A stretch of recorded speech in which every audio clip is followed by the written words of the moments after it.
Sisi kama serikali kupitia Wizara ya Mambo ya Ndani ya Nchi na kushirikiana na Jeshi la Polisi tumewiwa kufanya utafiti au uchunguzi wa kina kuona ni kwa namna gani shughuli za usalama tutazifikisha kwa wananchi.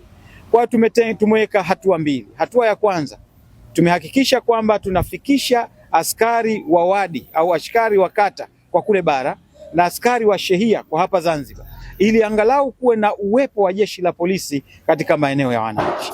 Lakini jambo la pili, tumepanga angalau kila kata kwa kule bara na kila wadi kwa hapa Zanzibar iwe na kituo cha polisi. Dhamira ni nini? Dhamira ni kuhakikisha kwamba huduma ya ulinzi na usalama kupitia Jeshi la Polisi inafika zaidi kwa wananchi.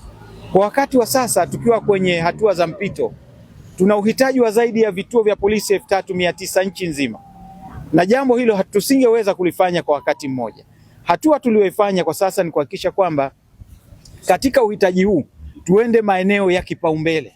Kwa hiyo katika maeneo ya kipaumbele tumechagua karibu maeneo 698, maeneo ambayo yatajengwa vituo vya polisi kwa hali ya dharura.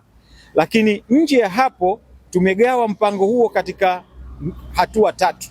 Hatua ya kwanza tuanze na vituo 196, hatua ya pili tuende na vituo 213 na hatua ya tatu tuende na vituo 212.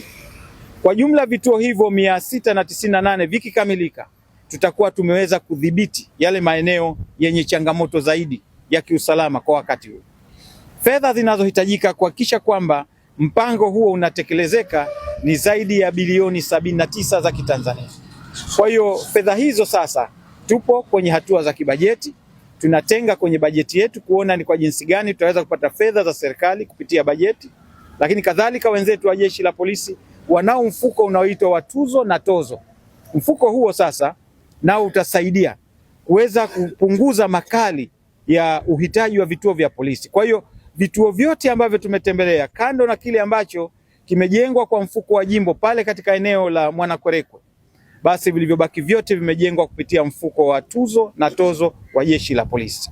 Ni matarajio yetu kwamba ziara hii, na waheshimiwa wabunge tunawashukuru wameshiriki katika ziara hii, wamejionea wao wenyewe, na kwa kweli wamekuwa ni mashuhuda wa kuona ni kwa jinsi gani serikali inaendelea kufanya kazi kubwa ya kuhakikisha kwamba